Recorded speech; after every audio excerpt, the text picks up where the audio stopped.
ഈ വീഡിയോയിൽ പറയാൻ ഉദ്ദേശിക്കുന്നത് passport, driving license, PAN card, അതുപോലെ തന്നെ വിവിധ തരത്തിലുള്ള പെൻഷനുകൾ, അതുപോലെ 4ാം ക്ലാസ്, 7ാം ക്ലാസ്, 10ാം ക്ലാസ് തുല്യതാ പരീക്ഷകൾ എന്നിവയ്ക്ക് അപേക്ഷിക്കുന്നതിനാവശ്യമായ സ്കൂൾ സർട്ടിഫിക്കറ്റ് കിട്ടാൻ എന്തു ചെയ്യണം എന്നാണ്.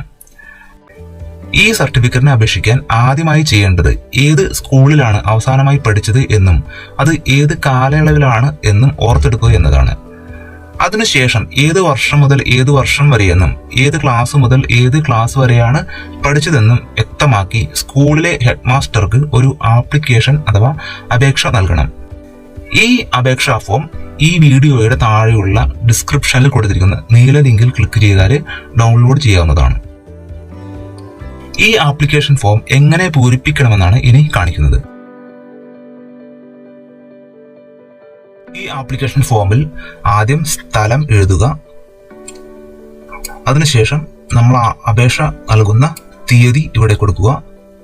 പ്രേക്ഷിതൻ എന്നതിന്റെ അടിയിൽ നമ്മൾ നമ്മുടെ അഡ്രസ്സ് കൊടുക്കുക. അതായത് ആരുടെ സർട്ടിഫിക്കറ്റ് ആണോ ആവശ്യമുള്ളത് അദ്ദേഹത്തിന്റെ സ്കൂളിൽ ചേർന്ന സമയത്തെ അതേ അഡ്രസ്സ് തന്നെ നൽകാൻ ശ്രമിക്കണം. അതുപോലെ തന്നെ അദ്ദേഹത്തിന്റെ പിതാവിന്റെ പേര് കൂടി ഉൾപ്പെടുത്തേണ്ടതാണ്. അതുപോലെ തന്നെ ഫോൺ നമ്പർ, മൊബൈൽ നമ്പർ നൽകാൻ ശ്രദ്ധിക്കണം. സ്വീകർത്താവ് എന്നതിന്റെ അടിയിൽ ഹെഡ് മാസ്റ്റർ, അതിന്റെ അടിയിൽ സ്കൂളിന്റെ പേര് എഴുതുക. അതിനുശേഷം ഞാൻ ഈ സ്കൂളിൽ ഡാഷ് കാലയളവിൽ, അതായത് നമ്മൾ ഏത് കാലയളവിലാണോ പഠിച്ചത് ആ കാലയളവ് വർഷം പരമാവധി കൃത്യമായി ഇന്ന വർഷം മുതൽ ഇന്ന വർഷം വരെ എന്ന് നൽകാൻ ശ്രമിക്കുക.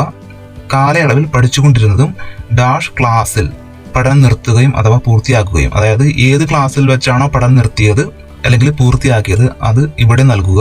അതിനുശേഷം ഈ ഭാഗത്ത് നമ്മൾ എന്ത് ആവശ്യത്തിലേക്കാണ് ഈ സർട്ടിഫിക്കറ്റ് അപേക്ഷിക്കുന്നത് അത് നൽകുക.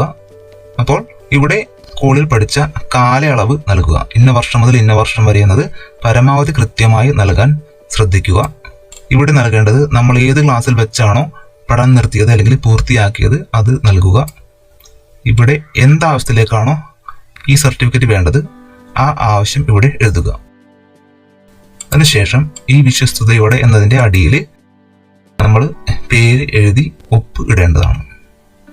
5 രൂപയുടെ കോഡ് ഫീസ് സ്റ്റാമ്പ് നമ്മൾ ഈ ആപ്ലിക്കേഷനിൽ എവിടെയെങ്കിലും പതിച്ചിരിക്കണം.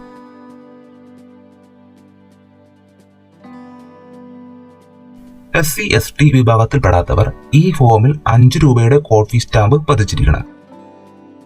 ഈ കോഡ് ഫീസ് സ്റ്റാമ്പ് പല വിലയിൽ ലഭ്യമാണ്. 1 രൂപയുടെ, 2 രൂപയുടെ. ഇത് 5 രൂപയുടെ തികച്ച് ഈ ആപ്ലിക്കേഷനിൽ പതിച്ചിരിക്കണം. ഈ ആപ്ലിക്കേഷനോടൊപ്പം 20 രൂപയുടെ മുദ്രപത്രം കൂടി നൽകണം. മുദ്രപത്രത്തിന്റെ വില കൂടിയാലും കുഴപ്പമില്ല.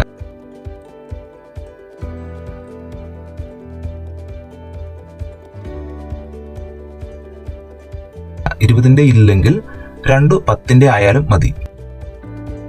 ഈ മുദ്രപത്രത്തിലാണ് സ്കൂൾ സർട്ടിഫിക്കറ്റ് നൽകുന്നത്. ഇതിൽ ഏറ്റവും പ്രധാനം നമ്മൾ പഠിച്ച വർഷം പരമാവധി കൃത്യമായിരിക്കണം. കാരണം ഈ വർഷം നോക്കിയാണ് സ്കൂളിലെ രജിസ്റ്ററുകൾ പരിശോധിക്കുന്നത്.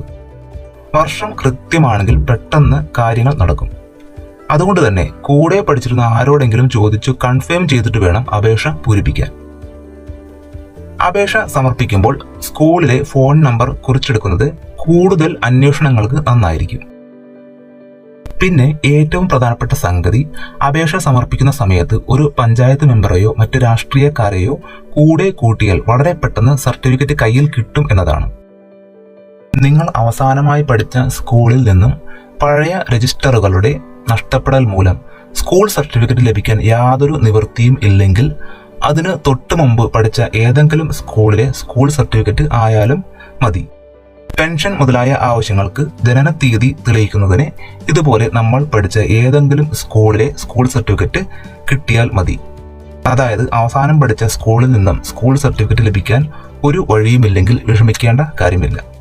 നമ്മൾ പഠിച്ച ഏതെങ്കിലും സ്കൂളിലെ സ്കൂൾ സർട്ടിഫിക്കറ്റ് കിട്ടിയാലും ജനന തീയതി തെളിയിക്കുന്ന ആവശ്യത്തിലേക്ക് ഈ സർട്ടിഫിക്കറ്റ് മതിയാകും. ഈ വീഡിയോ ഉപകാരപ്രദമായെങ്കിൽ ലൈക്ക് ചെയ്യുക, ഷെയർ ചെയ്യുക. Thank you for watching. See you later with another video.